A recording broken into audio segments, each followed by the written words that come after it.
Hello everyone. Apologies in advance for my voice. I didn't install any kind of voice modulator, but I'm dealing with a bit of sickness as a gift for the start of the new year.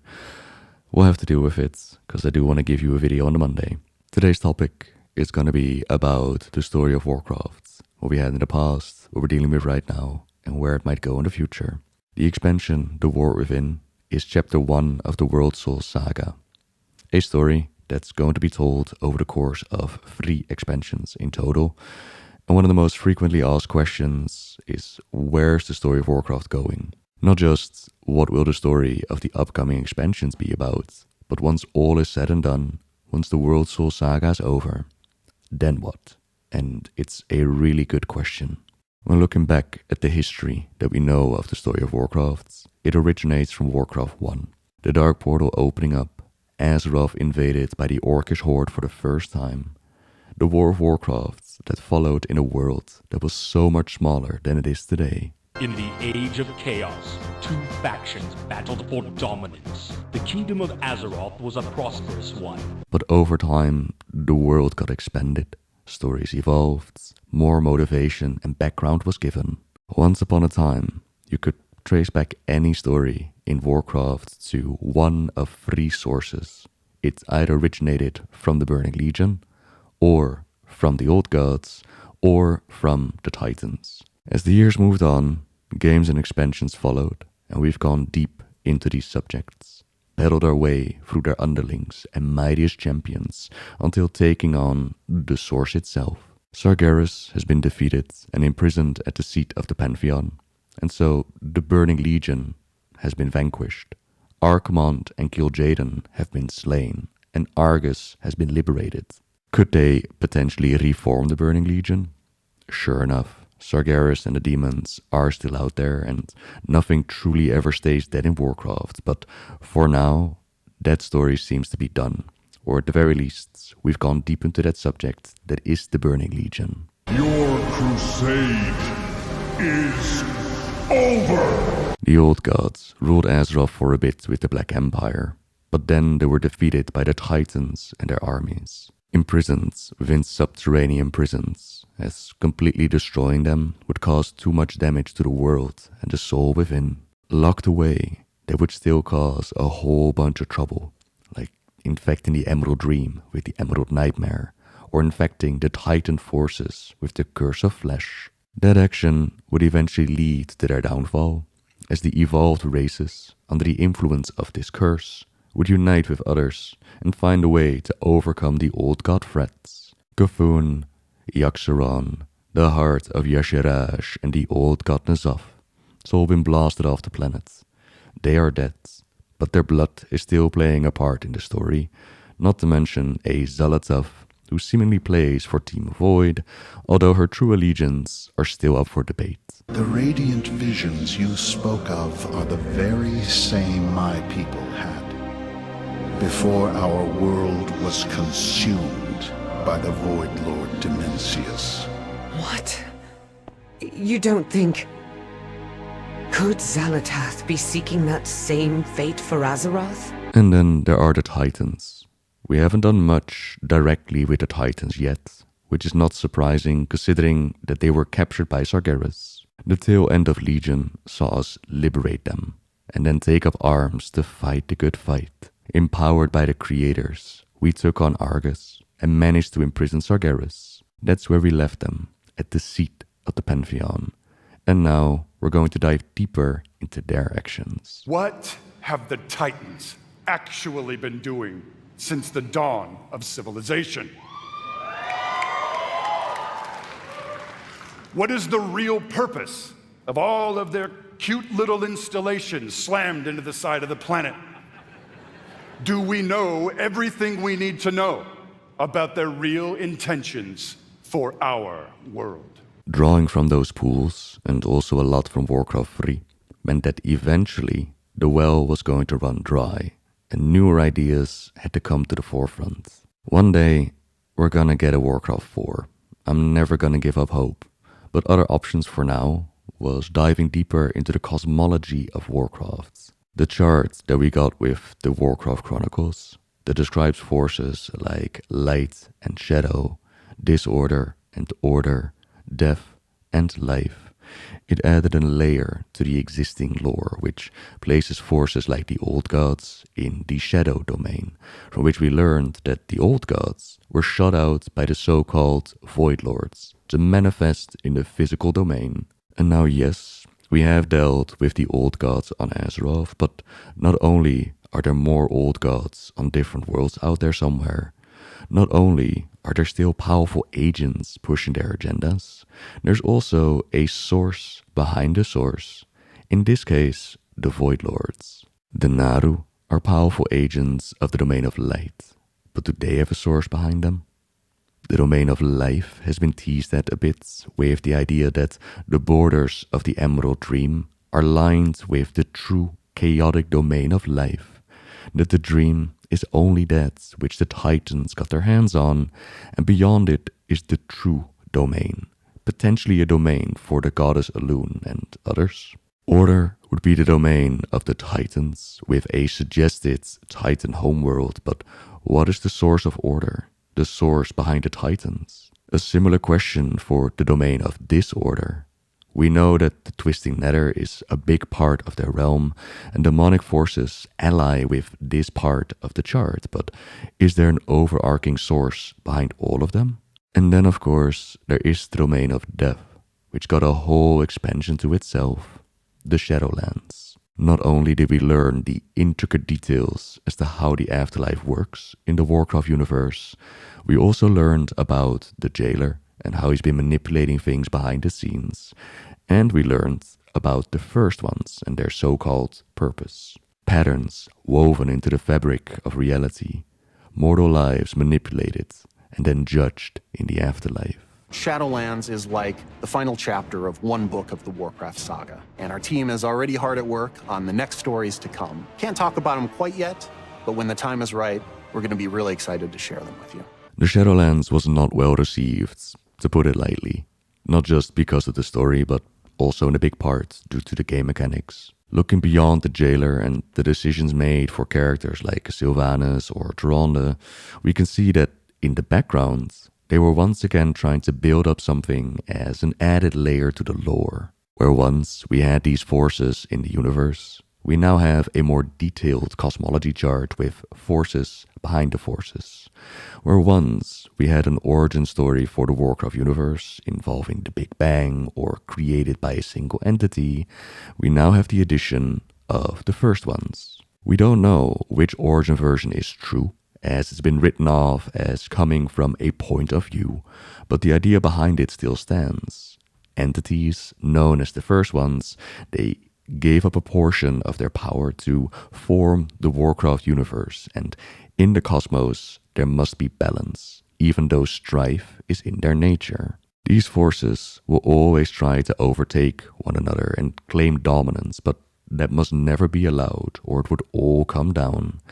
There's also mention of the Seventh, or perhaps the One, and in the realm of speculation, this could be Azeroth itself, which has gone from being described as a Titan spirit into now being a primordial world soul, the very thing the Titans were apparently looking for, so that they could use it to create order from the chaos of the cosmos. This world soul, the most powerful in existence, they would guide to become the greatest Titan of all. The overarching concept of the cosmic forces waging war with each other and trying to claim dominance, it still seems to be part of the story, as currently we're learning more about the Titans' influence upon the world, upon the soul, and their true intentions with the primordial world soul.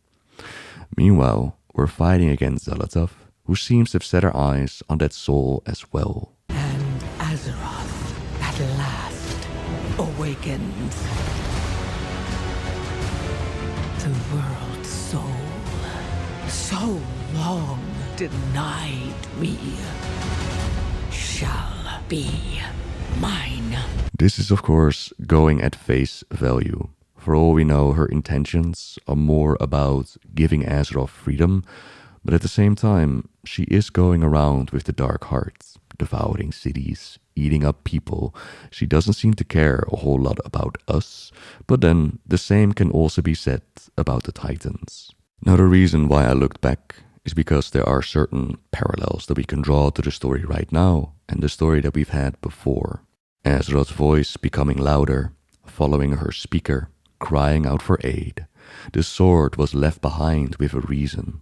A powerful substance is gathered, manipulations from behind the scenes guiding us ever forward. Potential that I will use to eradicate this flawed reality.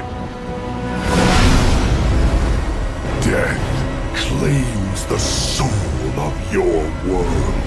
I remember how they started to promote Shadowlands as like this wrap-up of the storyline so far, and that didn't land, so perhaps they're trying it again, trying to wrap up what they've been building, telling the story that they wanted to tell, closing this chapter of 20 years of WoW, 30 years of Warcraft, and making room for new chapters. In this chapter, you will be descending into the heart of Azeroth itself, exploring new subterranean kingdoms and engaging with ancient cultures like the Earthen and the terrifying Nerubians of Arsh-Kahet.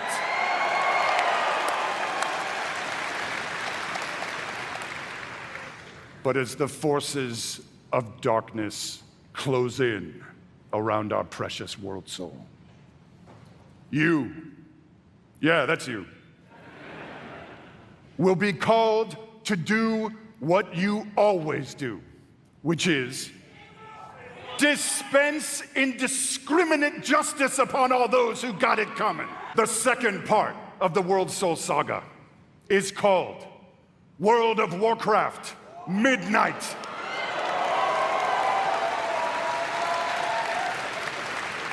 In this chapter, you will be returning, ready? To the old world,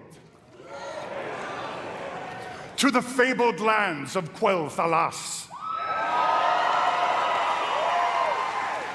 There, the forces of the Void have invaded Azeroth, intent on snuffing out the light of the Sunwell and plunging the world into darkness and fear. You will not only help reunify the scattered elven tribes of Azeroth, but you will make your stand with the forces of the light and banish the shadow forever. It is Azeroth. Things may not go to plan. Things may just spiral wildly out of control, leading us to the third part of the World Soul Saga. World of Warcraft, the Last Titan.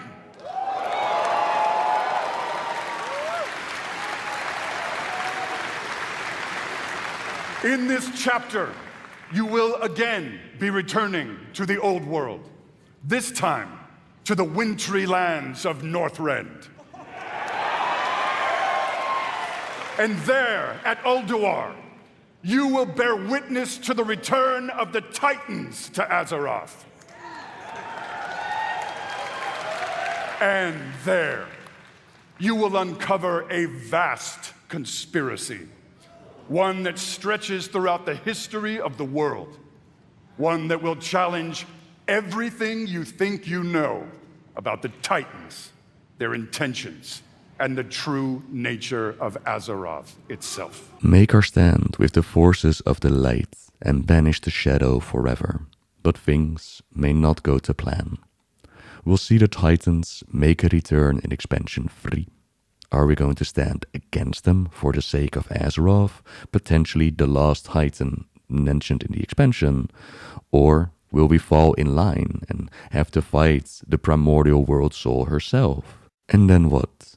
If Azeroth has played such a critical role in the setting of the Warcraft universe, where do you take the story from there? And that part I find incredibly hard to imagine, so by all means, if you got ideas, sound off in the comments. What comes to mind is that a Warcraft 4, I would love it, but I've also been told that the market isn't there for a new RTS, which really sucks, because if they can do another Warcraft 3 like the original one, you can sign me up and I will throw all my money at this game. The Cosmology is something that they are still expanding upon, diving deeper into what these cosmic forces mean for the Warcraft universe, but is that the wise path to take? Considering how Shadowlands was received, and to this day still influences opinions and the story going forward, is it wise to dive deep into the mysteries that make up your universe? We now know in detail what it means to go into the literal afterlife. Religions should have been shattered. Cults should have been formed. Imagine knowing that if you connect yourself to nature, you increase your chances to hang out in Ohn'aahren for the rest of your eternal damned soul life. You would definitely sign up with nature and druidism and see if you can make that happen. Sometimes keeping certain subjects a mystery, it works better for the overall story. So perhaps a better idea is to kind of dip our toes into these cosmic subjects without getting the entire full layout. Beyond that, a setting that I've been wanting them to explore for ages is simply the Great Dark Beyond. That's the term they use for Warcraft space, the vast amount of territory we've never really explored, and yet we have heard a lot about. Imagine a scenario in which Azeroth has woken up. She abandons the planet, and we need to find refuge amongst the stars. We could visit planets like we visited Argus, but then multiple ones, and not just planets completely destroyed by the Fel. They could come up with new cultures, architecture, weaponry, entire new places, people and races to meet. This could be expanded upon by physically going into those cosmic domains, like imagine visiting the domain of the void and facing off against wherever the old gods came from. Explore the domain of the Titans and see where their vision and way of life originates from. Those could be cool concepts and definitely fill up an expansion. And then what? What lies on the horizon? What ideas do you have? Again, let me know where you would like Warcraft to go. And thank you very much for watching, everyone. I hope my voice was bearable. Trust me, I don't sound like this every single day. Subscribe if you want to be kept up to date on future videos. A new one is released every Monday. Leave a like if you enjoyed it. You know how the internet works. You're amazing, everybody. Until next time. See ya.